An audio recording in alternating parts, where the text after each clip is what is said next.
Hi everybody and welcome back to my channel. Silent Gamer here, back with another video of FIFA 21 career mode with Manchester United and on world class difficulty.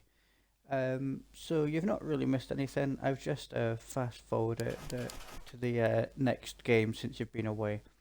But before we get into everything, just before we continue, if you are enjoying these videos, please subscribe to make sure that you don't miss any future content, and of course also giving it a like as well. I'd appreciate that, and of course I always like to hear your comments and feedback, so please feel free to give me a comment as well. So I just want to quickly talk about, at the end of last series, at the end of last episode, I said how Martial had given me a wee bit of a problem. So I've had a little play around, and this is the formation I've come up with now. Before I show you it, I just want to make absolutely clear to you, this is an experiment. It may work, it may come crashing down on me, I don't know, but this is what I've come up with. So you can see it's hugely attacking. Haaland as the top, Mbappe and Martial on the flanks, and then Rashford and Sancho just behind them. So they'll obviously have to do a wee bit of track and back at times as well, but like they're quite pacey, so hopefully they'll be able to sort of do that all right, and still help me out on the counter attack. And then Fernandes and Pogba in the middle of the park, they're hopefully going to be able to control the game. And then I'm relying on just 3 centre backs. It's got me slightly worried. I'll actually put Maguire in the middle, and Lindelof's going to get a wee bit of a rest there, and I'll put Salisu on. So it's going to mean that players like Dest and everything, they might get slightly less game time now, but then the formation can still change about depending on how the game's going, and also against teams like, I don't know, Liverpool, Man City, people like that, I'm not going to play so attacking. I'll probably go back to my 4-4-2, or maybe something even a wee bit more sort of sensible, so we'll just see. But yeah, I'm going to give it a try and see what happens. It makes, I mean, I've got so much talent up the top there, Haaland, Martial, Mbappe, Sancho, etc. You know, this lets me get them all in there, so yeah, let's just see what happens anyway. Against Wolves I think we've got next, so yeah, fingers crossed. So we'll leave it there like that, and then again, just before we get into the first game, we'll have a quick look at the table. We had a disappointing game against Leeds. The keeper was just on fire. I had so many good chances and he just saved all of them, and they ended up winning 3-0 unfortunately. A few mistakes up front, so that's put me 4 points behind, but not the end of the world. It's only 5 games into the season, so yeah, we'll try and win this next game and claw some of that deficit back and get back up into the top sort of 4 or 5 hopefully. And yeah, let's just get into the game.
Okay,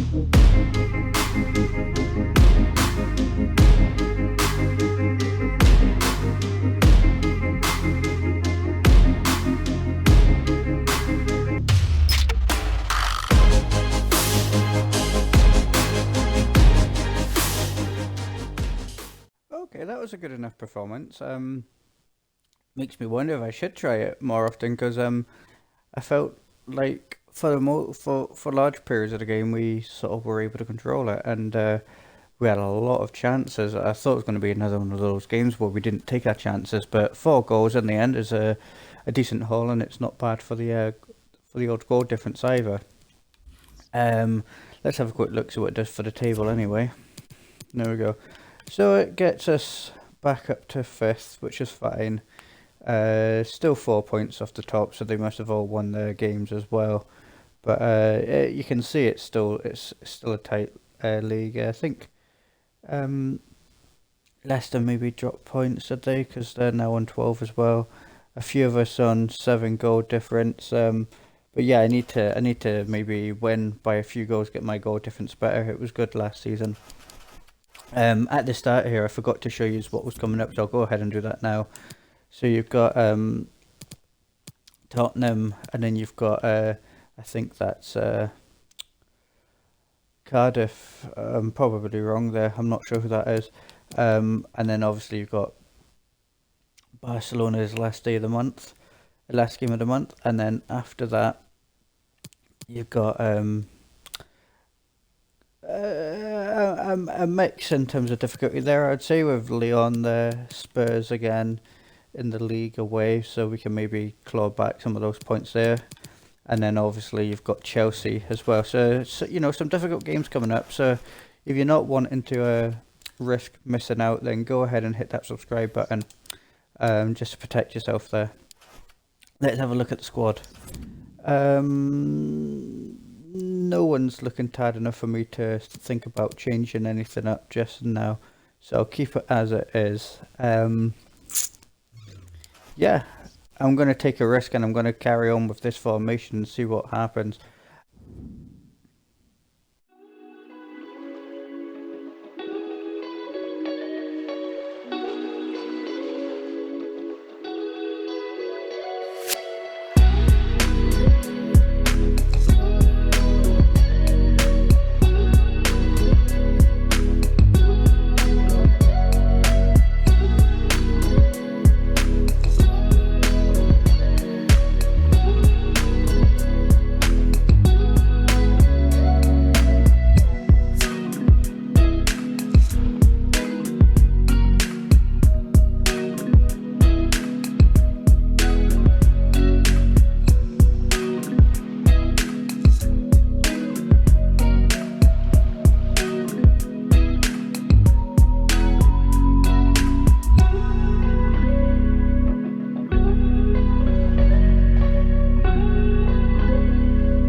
Okay, well that went really well, and I feel like apart from one or two opportunities, we were able to keep them reasonably quiet. They obviously had the disallowed goal, but it was offside, so it is what it is. So yeah, I'm actually quite happy with this formation, and I'll carry on giving it a bit of a try. Haaland getting a goal as well, so that was good. But yeah, let's move on. And we'll be playing our attacking lineup again. Everyone seems to be rested up, so the only thing I'm going to do is Salisu can come out and Lindelof can come back in, so I'll just go and find him now. And who's better, Salisu or... Yeah, okay, yeah, so he'll be there still.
Well, that was a very good performance. Just yeah, this formation seems to be working. I'm still not sure if I'm gonna be brave enough to use it against the big teams, but the amount of players that run forward. So I like to play sort of some. If you've watched my previous videos, you probably realise I like to play quite fast flowing football. It's not. Sometimes I've got no choice but to do sort of patient, but I love it when I can sort of break at pace. And you've just got so many players running forward, and when Rashford crossed it in for Mbappe's goal, um, there was three strikers against two defenders and one keeper, so you always had a very good chance of it landing to one of my players, and that's what it did, and that's how I got a goal. And yeah, I'm liking what this actual new formation is giving me. So it'll be interesting to see if I'm brave enough to play against Barcelona, which is, as you can see in the next game. But before we even think about that, let's go ahead and have a look at what that's done. And here we go. So that is me, as I said, it's back up to third. You can see in terms of goal difference now after 7 games, that is now me actually the best goal difference in the top 8. But anyway, you can see that I'm 2 points off Man City and a further 2 points, so 4 in total off Spurs. So that's not too bad. In terms of the games coming up, Barcelona is the next game. And after that, Crystal Palace and then Aston Villa. And then it gets really serious with the likes of Lyon, Spurs, Chelsea, all in sort of a small sort of window. But that's all I'm going to do for now. So if you want to make sure you don't miss the Barcelona game coming up, and there you can see we both won our first game, you need to go ahead and hit that subscribe button. And if you've missed any of the games and you want to catch up, remember the link is in the description box below. But for now, guys, hit that subscribe button, leave me a like and a comment, and whoever you are, happy gaming and have a good day.